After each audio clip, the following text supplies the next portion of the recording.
Hello, and welcome to the Dr. Money Matters podcast, the show where we discuss important financial topics that were never covered in med school. I'm your host, Dr. Tarang Patel.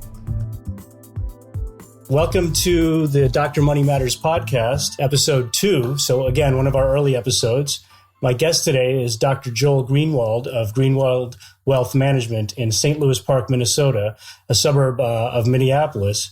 Dr. Greenwald was a practicing physician for 10 years prior to transitioning into becoming a full-time certified financial planner. So Dr. Greenwald, welcome, and thank you for coming on our show. Thank you. I'm looking forward to answering questions that might be helpful to your listeners. First question, I guess, is just about your story there. What made you switch from a medical career into financial planning? I think it was multifactorial. So back in the late 90s, my wife and I had 3 young children. My wife is a physician as well.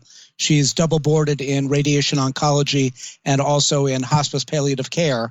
And we were finding the 2-physician, 3-child household difficult to balance. In addition, managed care came early to Minnesota, and I particularly was feeling the effects of that. And we sort of looked ahead and wondered if it made sense to have both of our careers tied to medicine. So while I was practicing full-time, I passed all the courses for the CFP exam and also passed the exam. In 1998, I went part-time to financial planning. I practiced medicine 3 days a week and did financial planning 2 days a week. And then in 2000, I made the full-time switch, and I haven't seen a patient since 2000, although I keep up my Minnesota license. So you made the transition back in 2000, and so for going on 17 years now, you've been full-time in financial planning. Obviously, it must be going well. You're doing it for this long.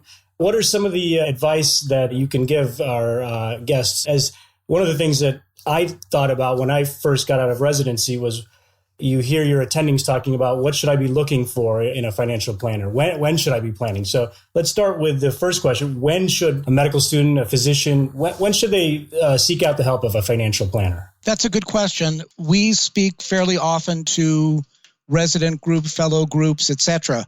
And we're often asked at the end, when should I start paying attention to this sort of stuff? And also, how should I go about choosing a financial planner? The answer is I would certainly start paying attention to this in residency. I've met with some medical students, and I'm not sure how helpful I'm able to be to them because, as you know, they're pretty much just spending money.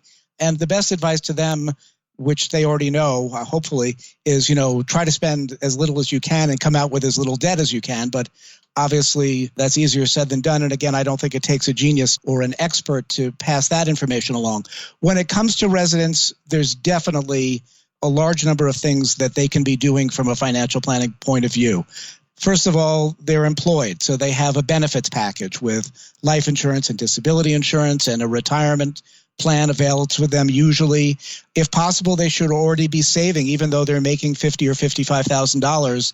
There's no reason that they can't get going on a Roth IRA or other savings vehicles for retirement. Often they're married, their spouse makes more money, they have children, So my quick answer to your question is every resident should start thinking about financial planning, even if it's just 2 or 3 or 4 elementary, rudimentary things. Good. And so going along with that, what should a resident or a young physician be looking for in a financial planner? I notice you have the CFP designation, which is one of the alphabet soup of designations that most residents don't really know.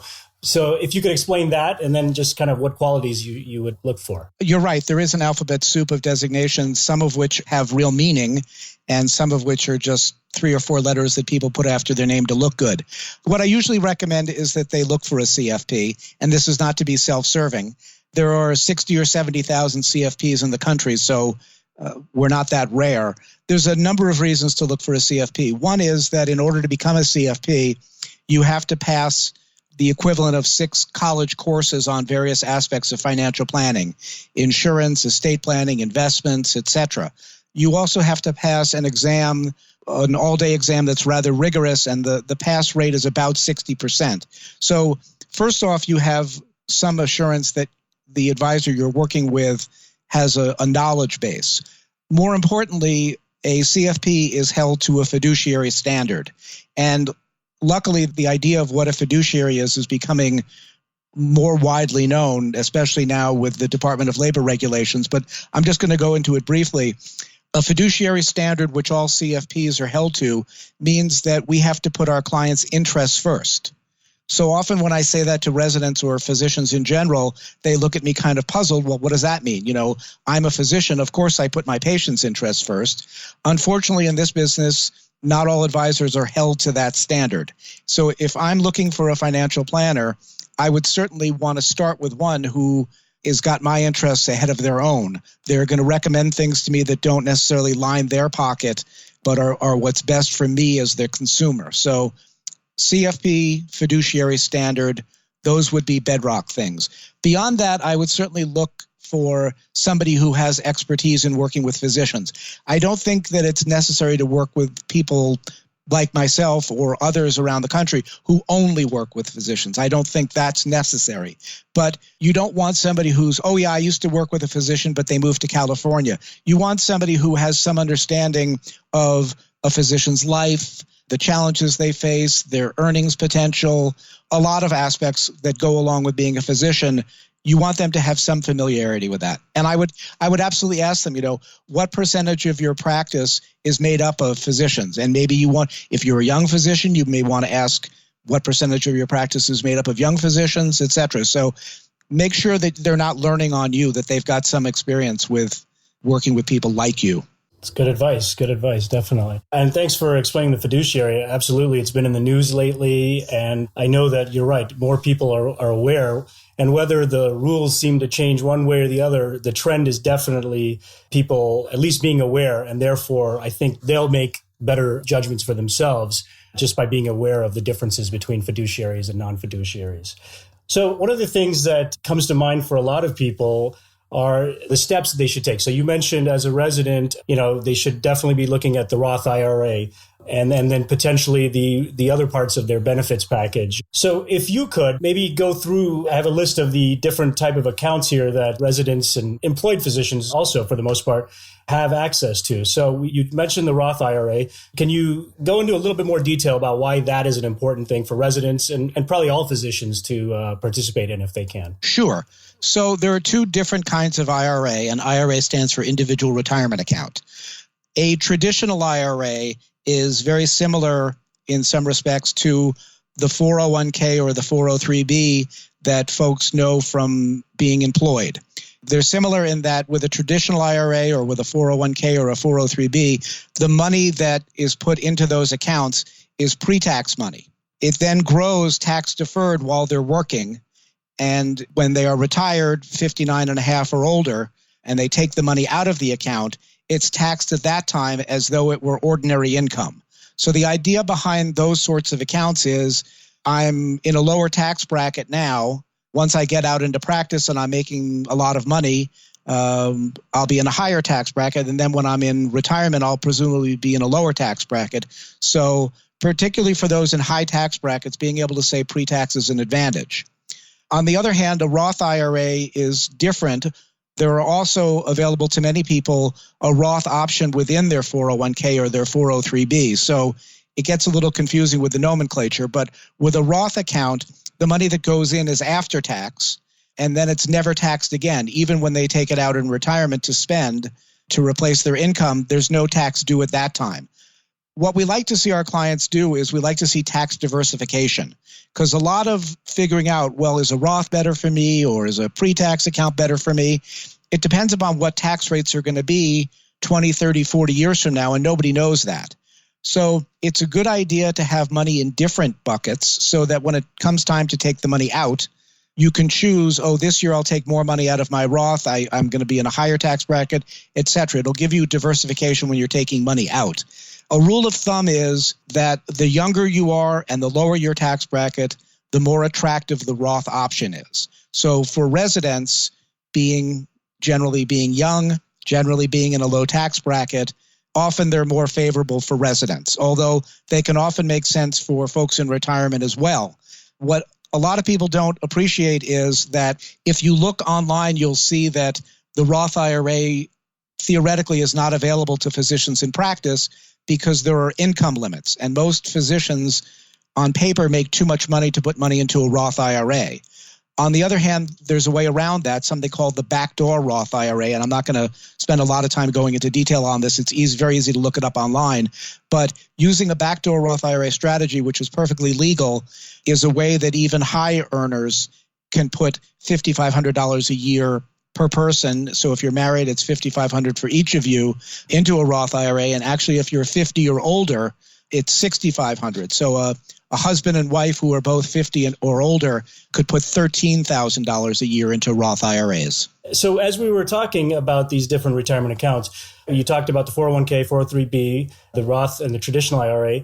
There's also at many places the 457. Are you familiar with those? And can you talk a little bit about those? A 457 is in some ways similar to a 403b or a 401k in that it allows pre-tax deferral. What makes a 457 different or significantly different in my mind is that with the 457 by law, there is what's called a substantial risk of forfeiture. So what does that mean? If you put money into a 401k or a 403b, those are very highly protected types of accounts that are governed by ERISA, which again is just codified in law and provides significant protection. If you put money into a 457 account, usually up to $18,000 a year, that money actually becomes an asset of your employers. And if they were to go bankrupt, you would be a creditor, just like all the other creditors, lining up to get your own money back from your employer. So if a 457 is available to a client, I have this discussion with them. Many of them, particularly the young ones, are reluctant to put money into an account that they won't be able to touch for many years, and there's a chance that the money will go away. We really use these plans extensively with our clients who are within, say, 5 years of retirement. Probably a lot or all college expenses are behind them. They've got really good cash flow, and they're in a high tax bracket. So they're looking for ways to top off their retirement accounts when they're close to being done with working. And again, the substantial risk of forfeiture becomes less of an issue because their money is not going to be tied up for 20 or 30 years. It's only going to be tied up for however many more years they plan to work at that employer. Yeah, it seems to be kind of a mixed bag with that. It is, you can defer some taxes, but obviously, like you said, there is the risk of forfeiture. And so there's no real cut and dry rule on 457s. But thanks for clarifying that. That was very helpful. So one of the things that residents, obviously it's virtually impossible for most residents to max out all these account types, in addition to paying back loans, which seem to be growing at an astronomical rate. So in your mind, what would you recommend a resident? Obviously, the Roth IRA seems to be the first and foremost thing. But beyond that, would you recommend them contributing to a retirement account? Would you say pay back your loans, a mixture of both? What are your thoughts? First off, in my mind, it depends upon what interest rate their student loans are at. We've seen interest rates between, say, 7 and 8%. If they have interest rates at 8%, it's hard for me to see even why they would do a Roth IRA. Because if they have $5,000 and their choice is put it in a Roth IRA or use it to pay back 8% debt, if they pay back 8% debt, that's the same as getting a guaranteed 8% after-tax rate of return.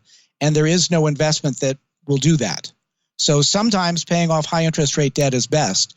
What we've been seeing with a lot of our clients new to practice and even some of the residents and fellows is this whole world of refinancing your loans, which has opened up, which has been marvelous. So folks with high interest rate loans have been able to refinance to significantly lower rates. So that also can change the calculus.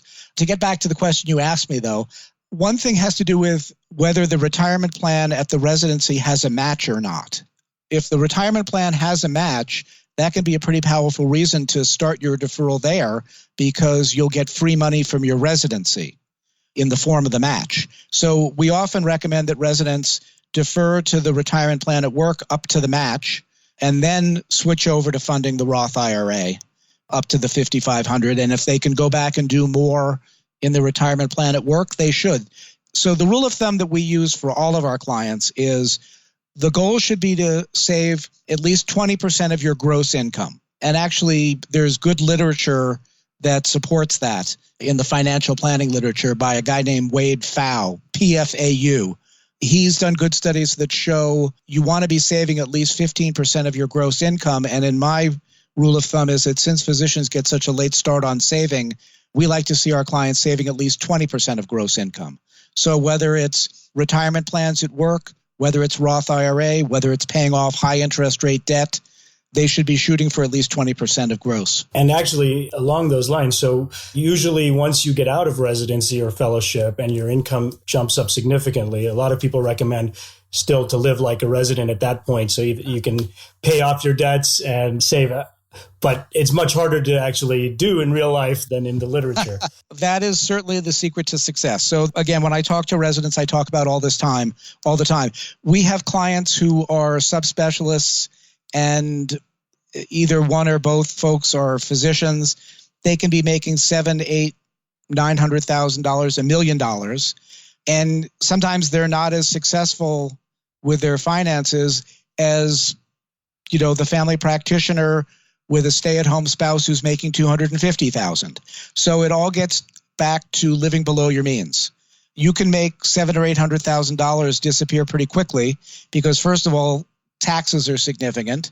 You own a nice home, you own a nice vacation home, you drive the latest model, fancy cars, you take great trips to Europe, and $800,000 doesn't go as far as it used to. So absolutely, living below your means is the key. And I wouldn't say that, you need to continue to live the resident lifestyle, but certainly somewhere in between the resident lifestyle and the lifestyle that $800,000 could support is a key.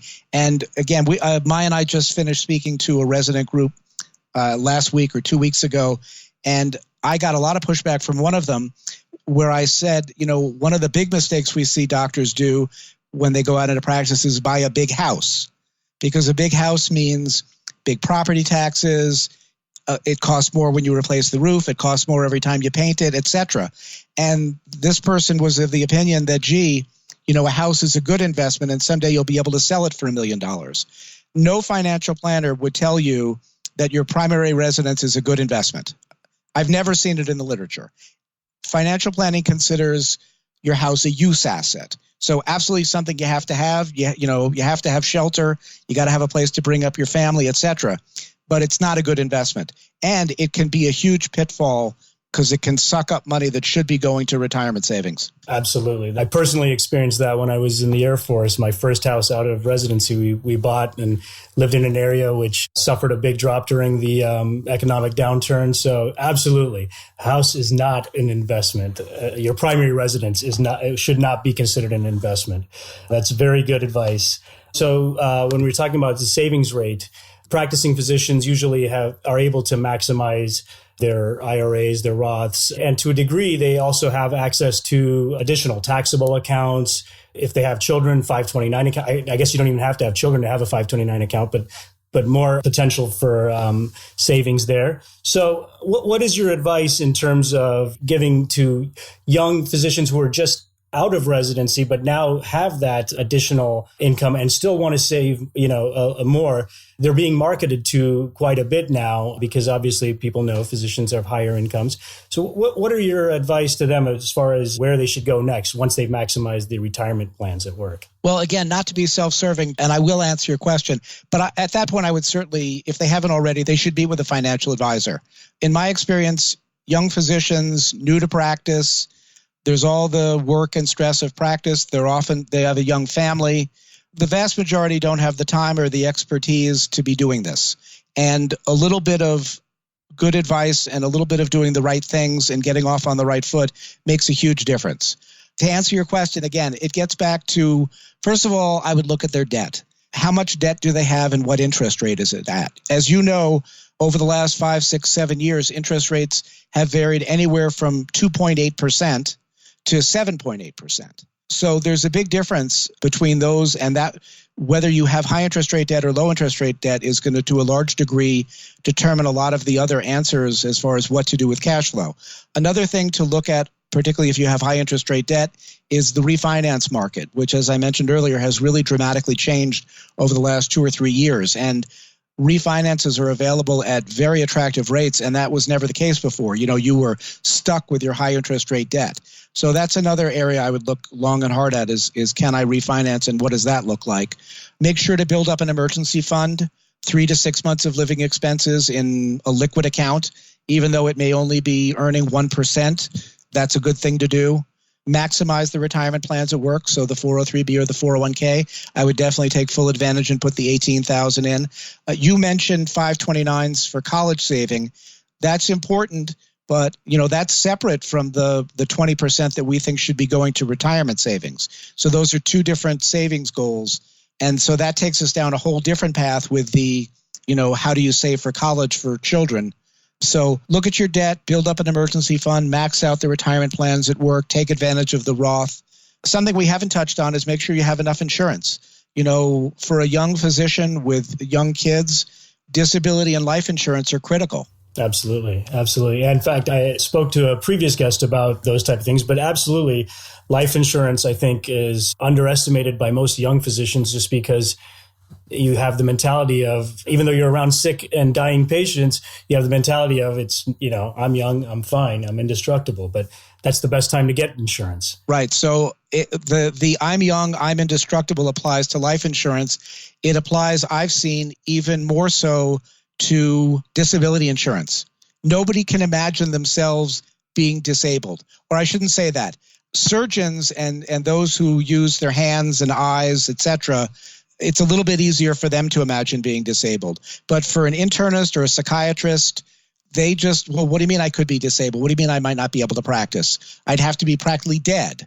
Well, actually not. There are a lot of circumstances in which people, anyway, so I'm not going to go off, but the disability and the life insurance are critical. Absolutely. Good advice. And then just in general, so this kind of ties in a little bit, but what are some of the, you've been doing this for a while, you've seen physicians come with successful habits and then also, like you said, people who maybe weren't quite as successful. What are some of the things that you see that seems to be common mistakes from physicians of all ages? Well, again, not to beat a dead horse, but the living below your means is everything. If you don't save enough, you can't make it up by getting a higher return. It just doesn't work. You have to be saving enough toward your goals to make it work. Other things are, I've certainly seen folks who have made bad investments. So it's interesting. I have a client who just retired. He's only been with me, I'd say 2 or 3 years. And he sold his practice with a big gain, at which time he told me, oh, yes, I've never told you, but I have a $200,000 tax loss carry forward because I invested in sort of a high flyer business and lost all that money. So, the good news is he gets the tax deduction for the $200,000 loss. The bad news is that he made a silly investment, which if he'd been working with a financial advisor at the time and had listened to them, that wouldn't have happened. So $200,000 is not an insignificant amount of money. So that would be a second thing, is making because as you pointed out earlier, physicians are often targeted because people assume they have lots of money, whether that's true or not, but they get targeted for things that are not always in their best interest. It's true. Now, one of the things that I saw on your website about Greenwald Wealth Management was life planning. Can you explain what that is and what you do with that? Yeah. Life planning. Mai is more of an expert at this than I am, but life planning is a movement in the financial planning field that's come about in the last 15 or 20 years. There are 2 or 3 advisors who separately and then at times together realized that to be a good financial planner, it isn't all about money and taxes and insurance, etc. That it's important to tie people's financial lives to what brings them happiness and fulfillment. So if you've got a client who's making $1 million a year and working as hard as they can, and they come to you and they say, you've got to get me out of this in 3 years. I can't work beyond 3 years. To be a good financial planner would mean taking a step back and helping them, what's going on in your life that you're so miserable? Why do you think that, being done with that is the cure for this? So life planning, I learned from my mentor, George Kinder, who's one of the fathers of life planning. It's a process that we take clients through that helps match their financial goals to their life goals and their happiness. I particularly have found it useful at turning points in physicians' careers. So, for instance, I have a client who, two-physician household, they late in life had children unexpectedly. They were very happy about this, but they hadn't thought it was going to happen. And one of them was very unhappy going to work, but sort of felt compelled to keep going to work because, after all, I'm a physician. I did all this training, when absolutely the best thing for them was to stay home. And their spouse gave them permission. They said, we make enough money that you don't need to work. And through life planning, they were able to see when they ranked what was important to them: faith in the Lord, their community, their children, their husband. They enumerated through the life planning process all the things that were important to them. And then it dawned on them, without my even needing to point it out, nowhere on there was practicing medicine. And that's when they realized, I shouldn't keep doing this out of a sense of obligation if it's not the best thing for me and my family.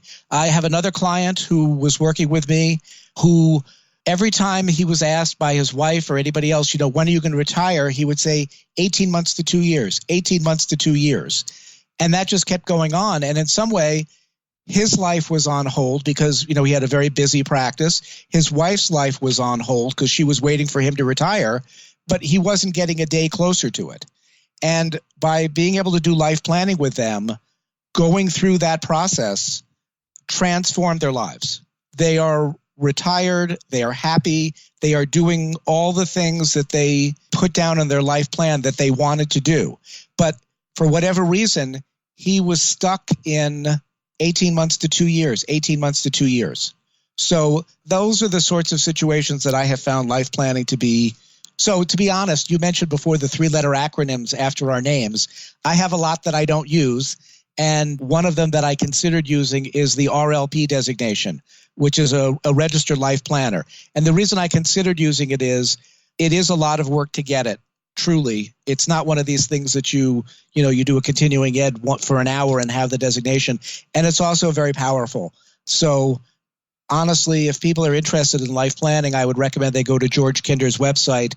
On there, you can find other registered life planners who take that more holistic approach to financial planning. Wow, that's great. I didn't really know anything about it till I was on your website. So thank you. That's very informative. Any more advice that you can give our young listeners other than the take-home point? Yeah, I think the one thing I would say is the following. You started to allude to this earlier. I'm not going too far, I don't think, when I say there are people in my industry who are predatory. They seek out young physicians and they sell them things they don't need, and they give them advice that's not in the physician's best interest. And that to me is shameful and distressing and saddens me and all sorts of things. So something that's becoming more popular in the industry, and a great way for financial advisors to work with young physicians, is on a retainer basis. So rather than the financial advisor having to sell some product to the client, whole life insurance or an annuity or who knows what, on a commission, not that there's anything wrong necessarily by default with commissions, but the retainer way of working with clients is the client pays, say, $1,000 to get onboarded, because that's usually a lot of work, and then $100 or $150 or $200 a month, depending upon how complicated they are. And they're getting unbiased fiduciary financial advice on all the things we've been talking about: how to take best advantage of their employee benefits, getting estate planning done, help with cash flow and budgeting, debt management and refinancing. So the retainer way of working in the financial planning business is relatively new, but to me, it just is such a great match for physicians new in practice who don't have a lot of assets for an advisor to manage. The advisor has to get paid fairly, and the client wants unbiased advice. So I would definitely have them look for fee-based advisors who are currently working on a retainer basis. That's good. I've heard the terms fee-based, fixed fee, and stuff like that, but the retainer concept seems like a very good way for you to get the advice, even though, like you said, you don't necessarily have the assets yet.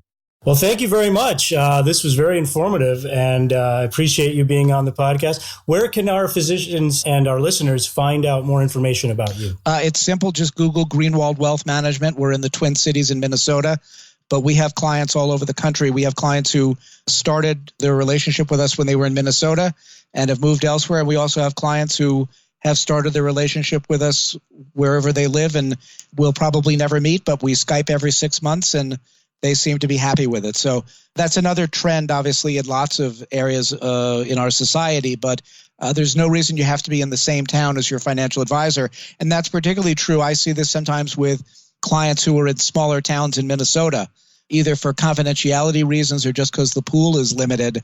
They'd prefer to work with somebody who's not in their hometown. That's true. Absolutely. The internet has made a lot of these type of things much more possible. So once again, thank you very much, Dr. Greenwald. I appreciate it. Thank you. I want to thank you for listening to episode 2 of the Dr. Money Matters podcast. Thanks again to our guest, Dr. Joel Greenwald of Greenwald Wealth Management. Great information and insight from Dr. Greenwald about the basics of financial planning. Whether you choose to use a planner or not, it's good to know that there are experts like him to help guide you when you need one. One quick take-home point, try to save at least 20% of your gross income, if not more, when you first finish training. It sounds painful, but if you do it early on, you won't miss it and you'll thank yourself later. If you enjoyed this podcast, please leave us a positive review on iTunes, Google Play, Stitcher, and let your colleagues know about this podcast. If you have some constructive criticism, please send an email to comments@drmoneymatters.com, all spelled out. And also send us ideas for topics or guests for our future shows. Please remember that what you've heard on this show is for your entertainment and education only. Speak with the appropriate experts prior to making decisions regarding your own financial situation. I'm adding a new feature to our website. After you listen to these episodes, go to the website to answer a couple of simple questions regarding the topics discussed on the episode. You'll get a certificate of continuing education, which is not sanctioned by anyone and is completely fake, but hey, it's free. Thanks again for listening, and look for episode 3 with Ike Davji, an attorney in Phoenix, Arizona, who specializes in asset protection. We live in a highly litigious society, and all you've worked for can be taken away without the proper coverage. Ike's a great speaker who's written many articles and given many talks to healthcare professionals on this important yet underappreciated aspect of financial planning.